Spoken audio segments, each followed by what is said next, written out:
Yo, guys, and as you can tell by the thumbnail and by the title of this video, I am doing the Raw after Crown Jewel review that literally happened, finished about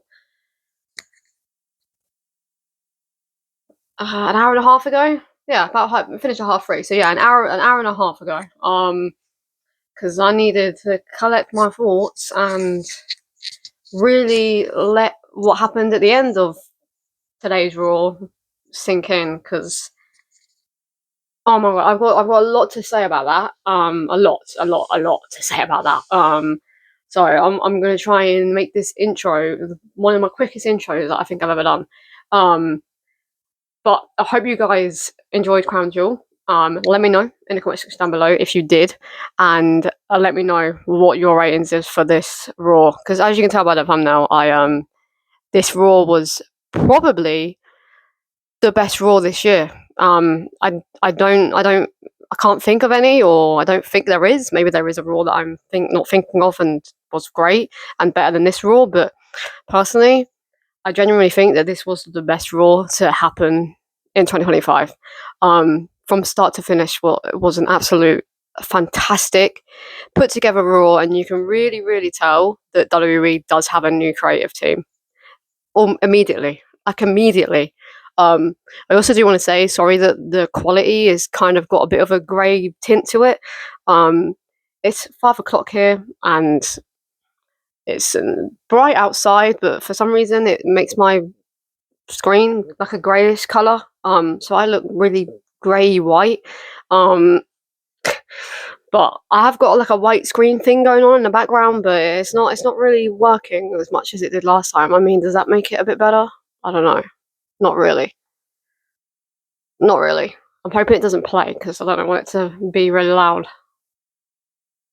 No, it's not at the moment. All right, okay. Yeah, I'm just you, I'm still in shock with what happened with Raw. That I just want to speak about that, but there's so much that happened on this Raw that I'm going to speak about, of course. But anyways, we kicked off today's Raw with the Vision. Quickly, I'm using a mic this time. I feel like it's just more professional, like doing this. But the mic might disconnect, so at some point in this video, if there's a slight like audio cut, it's because this has decided to be like, you know what, I've had enough of you talking to me. I'm going to now turn off. Because I did order a mic that connects to my phone instead of having to be charged, like this one is. But my dumbass forgot to check the output to the microphone, and it's like a earphones port, like the little circle one. But my phone is I think it's a USB-C port, so it's like a rectangular shape instead of a circle shape. But I didn't check before ordering it, so it's a waste of £10 on a mic. But it's only £10. But I just wanted a cheaper one just to have in my hand. I didn't want like a really expensive one for this type of videos. So, but yeah, just thought I'd just clarify that. So if I suddenly just don't have anything in my hand anymore and suddenly the audio cuts out, that's why. Anyways, as I was about to say, we kicked off Raw with the Vision. All of them came out. I was expecting it to just be Seth and Paul Heyman, but the whole of the Vision, yeah, ended up coming out. And Seth was called, well, actually, no, well, yeah, no, well, he was called a wanker, but he did say, in case you wankers didn't know, I'm a visionary, I'm a revolutionary, I am Seth freaking Rollins, and yada yada yada. Just went on about Seth Rollins, to be fair. To be honest with you, no, not to be fair. What? Seth then spoke highly of all three of them. He spoke highly of Bron Breakker, he spoke highly of Paul Heyman, he spoke highly of Bronson Reed, and then he spoke about himself, but instead of speaking highly about himself in a way that is aimed at the group, he was cocky, I guess you can put it that way, and spoke about himself in first person. That's even the right term, and pretty much just said that he's the greatest of all time. He won the World Heavyweight Championship on his own. He helped Cody Rhodes on his own and done it on himself, like as his something that he wanted to do. He beat Cody Rhodes on his own. I know he cheated to win, but he still won on his own. And he doesn't need Bron Breakker and Bronson Reed. Doesn't need them. But he brought them into the vision under him, not to be with him, but under him, to help them to become main eventers, pretty much. So that was said by Seth Rollins about himself and about the vision. And then Seth's pretty much said that he is the greatest of all time, which I can agree with you. Agree with him on that one in my eyes. And I've said this multiple times, but I do truly believe that Seth is the greatest of all time in the modern era. I wouldn't say... I have different lists. I have a list of my greatest of all times, like top 10s from when I started watching wrestling in 2010.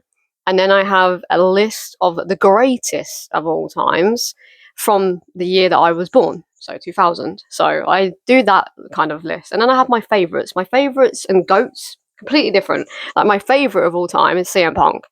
By a mile. Ain't no one beating CM Punk. It'll be, if I quickly give you a top 3 now, CM Punk, Jeff Hardy, and Seth Rollins. Top 3. Easy. But the greatest of all time, since the 2000s, The Undertaker, in my eyes.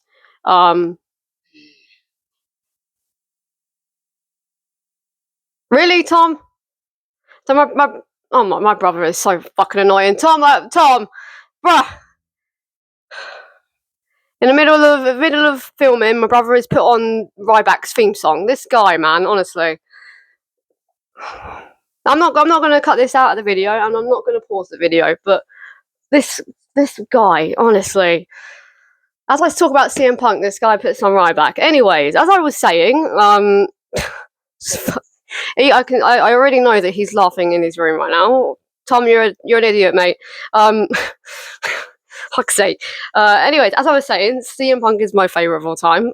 Fucking hell, that completely threw me off. The Undertaker is the greatest of all time since the year 2000. And of the modern era, I give it to Seth Rollins. I know a lot of people give it to Roman Reigns. A lot of people give it to John Cena. I personally think that Seth Rollins is the greatest of all time, so I can agree with him on that one. But yeah, it was a low 4 out of 5 segment to kick off Monday Night Raw last night. Yeah, I mean, it was actually really good, to be fair. Now looking back on it, it was actually a really good segment. I don't know what else I would add. Maybe Seth actually thanked the Vision a little bit, maybe? I don't know. Yeah, no, I don't know.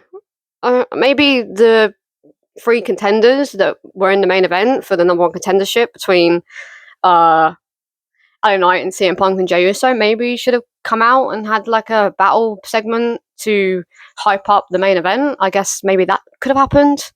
But I don't know if it really needed that, to be honest with you. So no, it was a good segment overall. Wouldn't say it was fantastic, but it was definitely a good segment overall.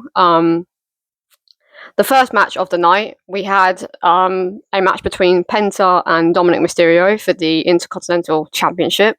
I'm really not liking the quality of this video, but I'm not waiting to film this till tomorrow because there's too much to talk about, and I'm too excited and want to talk about it today. So, again, I'm very sorry for this quality. But yeah. Anyways, we had a match between Penta and Dominic Mysterio for the Intercontinental Championship that I gave a high 3 out of 5. It was very close to being a 4, to be honest with you, because it was actually a really enjoyable Intercontinental Championship match between Penta and Dominic. Like, so fucking enjoyable. But I did end up giving it a high 3. It was very, very 50-50, the match. I didn't feel that Penta had more offense. I didn't feel that Dominic had more offense. I felt like it was very, like, 50-50. Yeah, and I'm wearing a blanket because it's too hot to wear a hoodie, but it's too cold to not have like a blanket on. So that's why I've got this on. I'm just not fucking taking it off. But yeah, The crowd was definitely more on Dominic's side throughout this whole match. Like 100% was Team Dominic. Well, not 100%, but it was 70% Team Dominic, and then that like 30% like Team Penta. I honestly didn't mind who won here because I like both Penta and Dominic, so I wasn't really bothered. Dom done a lovely suicide dive that he turned into a DDT. Like that was beautiful, like beautiful. But Dominic, being the Eddie that he is, he ended up going outside of the ring, grabbing the ring bell, and using it on Penta to cheat to win. Sorry, the quality's gone really, really dark. I've gone to my home screen because my brother went on Spotify and started playing some shit music. There we go. We're back. But yeah, he used a ring bell to cheat to win, and Dominic did retain the Intercontinental Championship. Also, we did see interference by Rusev like towards the end of this match, but Penta quickly took him out. I can definitely see them going down the route of doing it a triple threat, like at some point, whether that's in San Diego at Survivor Series in like 6 weeks time, or it's in 2 weeks time at Saturday Night's Main Event. But I can definitely see them doing a triple threat between Penta, Rusev, and Dominic, because Penta can use the excuse that Rusev distracted him from picking up the victory against Dominic. So I'm definitely down for a triple threat in this, because I feel like a triple threat between these three, oh my god, will absolutely cook. Like that feud between Rusev, Penta, and Dominic Mysterio would be such a generational feud, I feel like, if it's booked very well, which by the looks of the creative team for both Raw and SmackDown, I can see it being a very, very well booked rivalry. And I am very, very looking forward to seeing what happens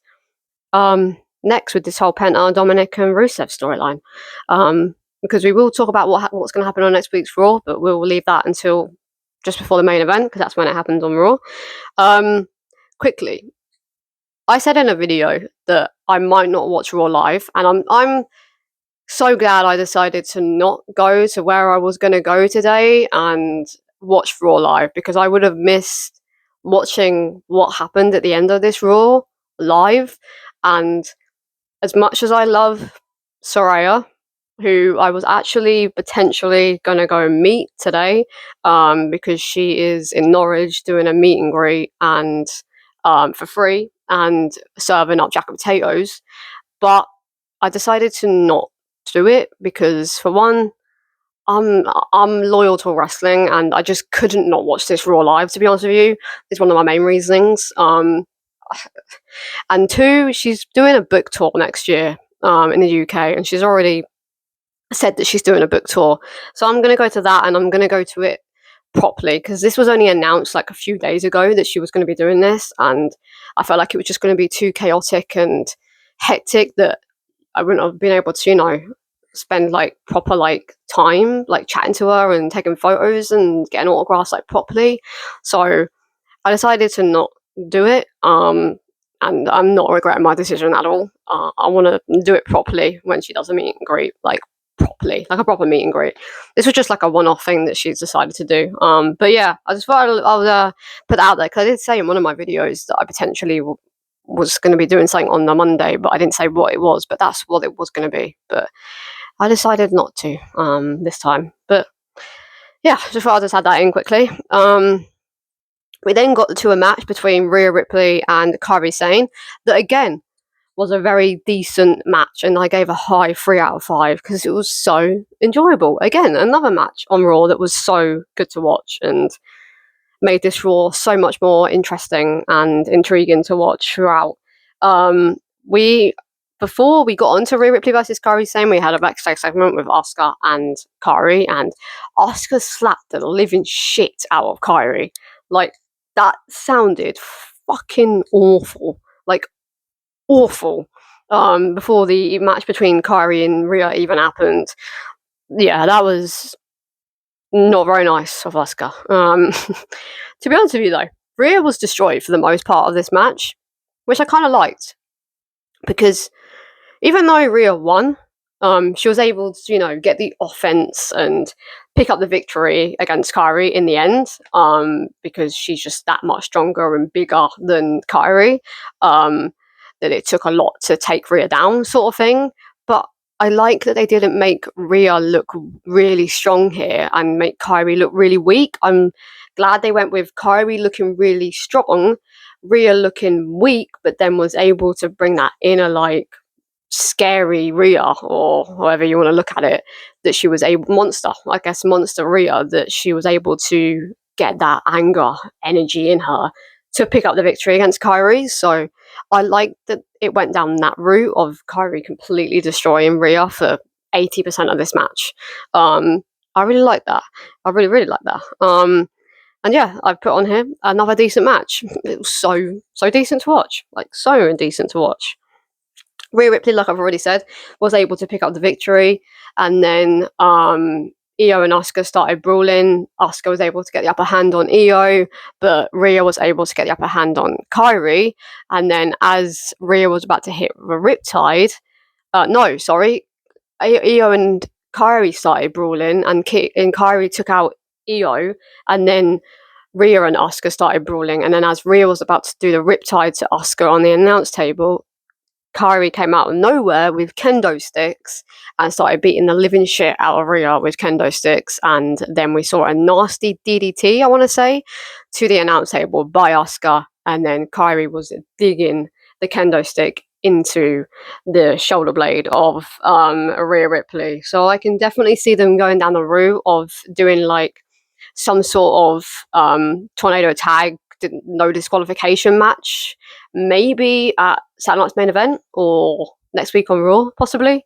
But I don't know. But I'm really intrigued and interested in this storyline, and I feel they've done a very good job of booking this storyline after Crown Jewel, and they've done it in a good way that's made me interested and still intrigued for it to carry on. Because when Rhea beat Kairi, I was like, oh, is there really any point in carrying on this rivalry now? Because Rhea and Io beat Kabuki Warriors on Crown Jewel, and now Rhea's just beat Kairi. But they made Kairi look weak in the, they made Kairi look strong in the match, and then what happened afterwards has made me interested in watching it still. So I'm very intrigued to see where this whole storyline with Kairi, Io, Asuka, and Rhea goes from next week. But yeah.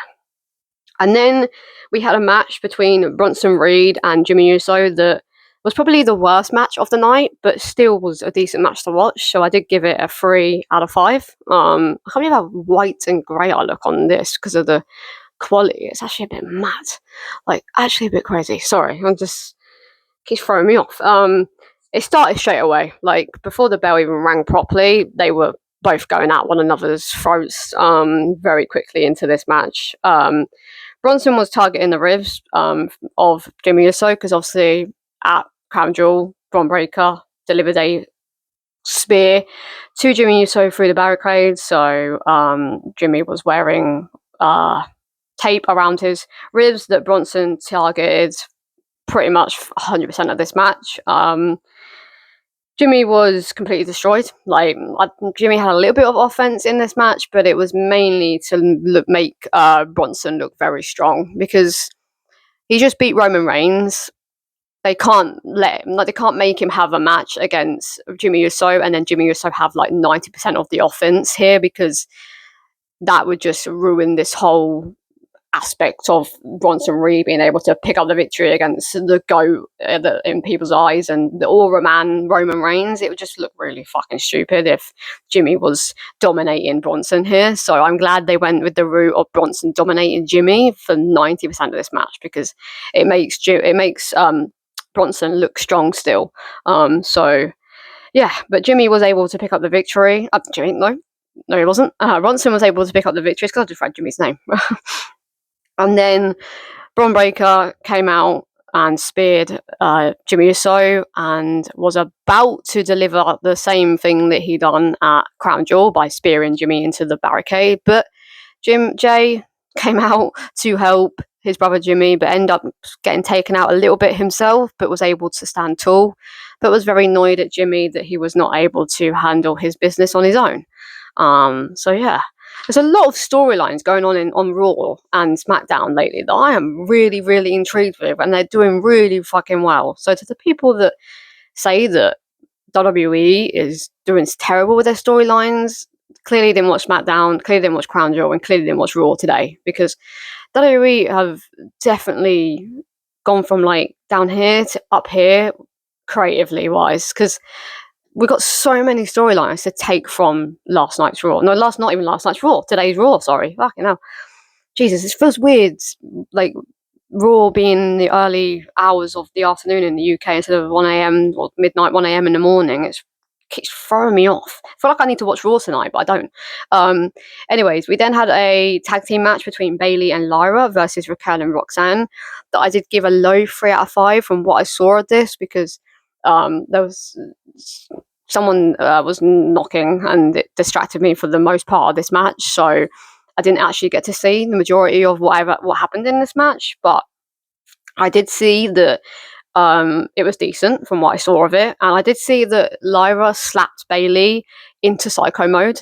Bayley told Lyra to slap her, and Lyra slapped her, and Bayley went into psycho crazy mode and completely went psycho on both Raquel and Roxanne, that Bayley and Lyra were able to pick up the victory. But yeah, that's kind of what I saw. I didn't really see much of this match because I was too distracted by what was going on. Next week on Raw, we have a match between AJ Styles and Dragon Lee, aka AJ Lee, versus the Judgment Day for the Tag Team Championships. We're finally getting to see the Judgment Day put their Tag Team Championships on the line. And I'm hoping now, with the new creative team, that every single title that is on Raw and SmackDown gets defended every single week. At least 2 of them, or even 1 of them, gets defended every single week on both Raw and SmackDown. But yeah, I don't know how that's going to go. I'm assuming the Judgment Day are going to retain, but it's nice to see them actually have a championship match on Monday Night Raw. And then we also have Dominic putting his IC title on the line again. Definitely a working champion at the moment, Dominic, against Rusev. But I can see Penta getting himself involved in that match at some point, and causing a distraction for Rusev. And then maybe we get Rusev versus Penta the following week. And then maybe at Saturday night's main event or at Survivor Series, we get Rusev versus Penta versus Dominic. Not a match I want to see at Survivor Series. There's another match that I want to see at Survivor Series that we'll get onto when I do my early Survivor Series predictions. But I can see them going down the route of doing it at Saturday night's main event on November 1st. So I'll be happy with that. But yeah. And then we also, next week, have Maxine Dupree versus Becky Lynch for the Intercontinental Championship. Now that is when AJ Lee is going to return, finally. Because when else is she going to return? I can't pinpoint anywhere else that she's going to return, because apparently she's going to be part of War Games on November 29th. So she needs to return sooner rather than later if they want to build up AJ Lee very well, that she makes sense to be in War Games in like 5 weeks' time by the time Raw comes around next week. So possibly I can see Becky absolutely destroying Maxine in that Intercontinental Championship match because of what happened on last week's Raw. And then we get the return of AJ Lee. And then maybe we get AJ and Maxine in a tag versus Becky and someone, maybe? I don't know. I don't know what the plan will be after that if AJ comes out to help Maxine, but I can see them going down that route of AJ Lee coming back next week, and I really fucking hope so, because where the hell has she been? Like, what? Like, her husband flew all the way to Australia to be part of a triple threat match, but AJ hasn't been a part of Raw for 4 weeks now. A bit confusing, but it is what it is. Hopefully she's on next week's Raw. Hopefully. I really, really fucking hope so. And then we had a segment with Stephanie Vaquer, or Vaquer, or however you pronounce her name. I really want to be able to pronounce it properly, but I just can't. I'm sorry. I'm not Spanish. I can't pronounce it in the Spanish way. I really can't. I'm very sorry, Stephanie. Not that you're going to watch this, but I'm very sorry. And obviously she was interviewed by Jackie Redmond because she won her match at Crown Jewel against Tiffany Stratton and has become the new Crown Jewel Women's Champion. She's done an interview in like both English and Spanish, which I kind of like. I kind of want her to keep this character of doing a little bit of Spanish, but majority of it English, but a little bit of it Spanish as well, because her Spanish just makes it sound more intriguing at some point sometimes because that's her first language. So yeah. And then she is the first person to win 4 championships in a year. Like, that's actually a bit mad to think about. Like, in a year, she's won 4 championships already. Like, that's actually a bit mental. But she is well deserved of it because she is incredible in the ring. So well deserved. But that is kind of mental that she's won 4 championships in a year. Like, that's mad. But congratulations to her. And then we got, I didn't have a clue who it was at first, to be honest with you, because there was no music. They just started speaking. So I was like, who the fuck's that? But we had Raquel Rodriguez and Roxanne Perez come out to face off with Stephanie. And it's looking like we're going down the route of War Games, I think first, probably, most likely. And then, but there is the possibility that they're either going to do War Games or we're going to get Roxanne Perez versus Stephanie Vaquer for the Women's World Championship at Survivor Series.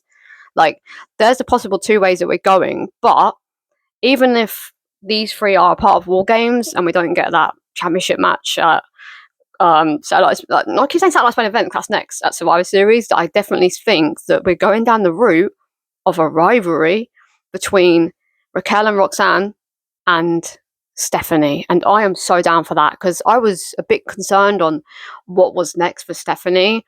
And when she came out to do an interview with Jackie Redmond, I was like, is it just going to be like a quick 2-minute interview, just thanking the fans again, kind of similar to what she done after winning it, winning the Crown Jewel Championship at Crown Jewel, and then that's about it? Or are we going to get someone's going to return, or is someone going to come out to challenge her next? And that's what we got. And I wasn't expecting it to be Roxanne, because obviously Roxanne and Raquel got this thing going on with Bayley and Lyra, but I think Bayley and Lyra is now done with the Judgment Day. They're going to go off and do something else, and Lyra and Becky, what's Becky come into this? What? And then Roxanne and Raquel are now going to have a feud with Stephanie Vaquer, and that I am so down for. I am so down for a match between Roxanne and Stephanie. Like, yes, please go down that route. And I think that's what they're doing, I'm presuming, because they came out to face off with Stephanie, so I can't see them doing anything else. But yeah, that was interesting. And now we are on to the main event of Raw last night, which was a number 1 contendership for the World Heavyweight Championship between Jey Uso, Yeet, LA Knight, yeah, and CM Punk. And a very, probably my personally, I do think it was the best match of the night. So I did give this match a low 4 out of 5. It was very aggressive from the get-go. LA and Jay, for the most part of this match, took out CM Punk, but it wasn't to the point that we didn't see much CM Punk. We saw a lot of CM Punk. So if CM Punk was not a part of this match for the most part, then I probably would have given this match a high 3 out of 5. But because Jay and LA took out CM Punk just for a little bit of this match, I've given it a low 4 out of 5 because CM Punk was a part of this match for the most part. We had, and all of them, to be honest with you, had a good showing. Like, I don't feel that anyone in this triple threat had a better showing than the other. I feel like it was very equal, in my eyes anyway, from what I witnessed and watched. I felt that everybody had a good showing, and I really enjoyed this triple threat. Like, really enjoyed the triple threat a lot. It was a very, very enjoyable one. But CM Punk was able to pick up the victory in this triple threat, and there's so many rumors going on about Survivor Series and Saturday Night's Main Event, and the rumor is that CM Punk was meant to face Seth Rollins at Saturday Night's Main Event for the World Heavyweight Championship. But now I don't see that happening. Now I see that happening at probably Survivor Series, which means Punk and Seth won't be a part of Survivor Series because of what happened at the end of the night. Bron Breakker, Bronson Reed, Paul Heyman, and Seth came out, brutally attacked LA Knight, brutally attacked Jey Uso, and then surrounded the ring like Shield style and brutally attacked CM Punk, kicked him out of the ring, celebrated, and I thought it's just going to end how it ends quite a lot on Raw with the Vision standing tall, which I wasn't bothered about because Seth has literally just won the Crown Jewel Championship for one, and for two, it was a brilliant triple threat main event, and it was something different in the main event. And CM Punk is the number one contender for the World Heavyweight Championship. Can't go fucking wrong with that. And Seth's the leader of the Vision. Well, that's what I thought. Because the credits came up, and I thought Raw was about to be over. And then Seth turns around and gets speared in the living daylights out of him by Bron Breakker, and then Bronson makes his decision by joining Bron Breakker and tsunamis the living shit out of Seth freaking Rollins, and then they both went to Paul Heyman, and Paul Heyman made his decision and lifted up Bronson and Bron Breakker's hand while Bron Breakker had the World Heavyweight Championship in his hand. What the actual fuck? Like, no words really, to be honest with you, because that was not on my bingo card whatsoever. But here's what I have to say on it, and what I think now is happening. Apparently, before the show, Seth Rollins was seen in a sling, in a black sling.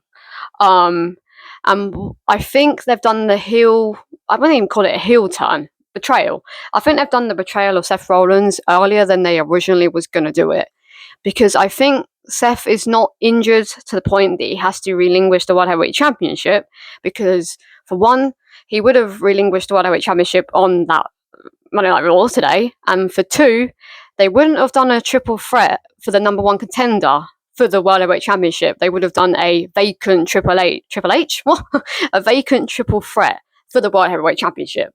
But they didn't. They've done a number one contendership, which means that Seth isn't injured to the point that he has to relinquish the championship. Because even though that happened at the end, and there's rumours saying that Seth Rollins has broke his arm, I don't think he's broke his arm.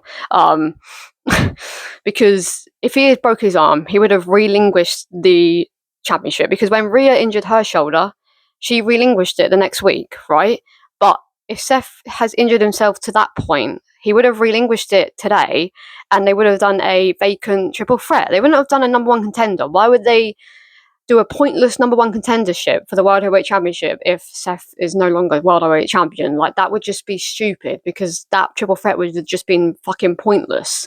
So, that can't be the case, surely. So what I think it is, I think that Seth has bruised his shoulder, or bruised his elbow, one of the two, anyway, or even bruised his wrist.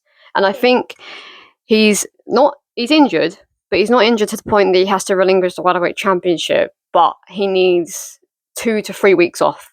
And I think they've done this early, the betrayal early, by Bron Breakker and Bronson Reed, so that Seth Rollins can take 2 to 3 weeks off with the bruised shoulder, elbow, or wrist that he suffered at Crown Jewel. Because that's what I think it is. I think Seth is injured to the point where he doesn't have to relinquish, but he needs 2 to 3 weeks to rest up. That's what I think. That's why I think this has happened early. And then maybe at Survivor Series we get Bron Breakker versus Seth Rollins for the World Heavyweight Championship, but then CM Punk owns one, so maybe not yet. Maybe CM Punk is the new leader of this faction. Like, I can't figure out that part of it. Like, the part where I think they've done this early because Seth is dealing with a bruised shoulder or elbow or wrist makes sense, and now he's out for 2 to 3 weeks just to rest up his shoulder and elbow or wrist, whatever it may be, and do rehab on it for the next couple of weeks. And that's the way to write him off, by him being betrayed by Bron Breakker and Bronson Reed. But I don't know where they go from here with CM Punk. Does CM Punk now get his match at Survivor Series? And Bron Breakker and Bronson come out to help CM Punk? Like, because that would be confusing. While they're out here, are they out here to cause are they out here to cause CM Punk to win? Are they out here to help Seth Rollins win? And this betrayal was fake? Because there's a possibility that this is fake. Like, there's a big, massive possibility that this is fake, just to get us to be like excited and confused. Or do they help CM Punk to win at Survivor Series? I honestly don't know where we go from here, but I definitely think at some point, if they were to do CM Punk versus Seth at Survivor Series, Seth ends up winning at Survivor Series, and then later down the line they do Bron Breakker versus Seth Rollins, maybe at Royal Rumble, and then I think the play is that Bron wins. Either Bron wins the World Championship at Royal Rumble, or he wins the Royal Rumble and then goes on to face Brock Lesnar for the World Heavyweight Championship. But then how's he winning the world? This is what I mean. This is completely threw everything off for me, and I don't know how they're going to do all of this now and where everything's going now. Where does Becky now fit in? Because she's a heel, a very, very big heel, and she just joined Division. So now where does Becky fit in all of this? And I honestly don't know, because CM Punk's the number one contender for the World Heavyweight Championship, who's currently got that World Championship is Seth Rollins, who's now been destroyed by his own vision. So I honestly don't know where they go from here, and it's made Survivor Series so much more intriguing and interesting, because where the hell do they go from here? Like,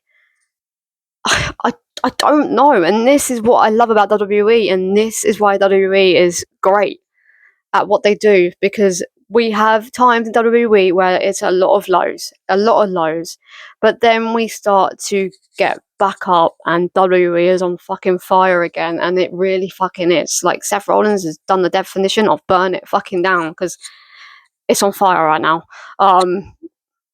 Because that shocked the fuck out of me, that ending, and like I said, the only thing I can think of is that Seth's bruised his shoulder or elbow or wrist and needs to just rehab it for 3 weeks, 2-3 weeks, and this was a way to write him off TV, but not having to relinquish the championship, because he's not injured to the point that he has to do that. So CM Punk can still be number one contender for the World Heavyweight Championship, but where they're going to do that, fuck knows. I don't have a fucking clue. I don't have a clue.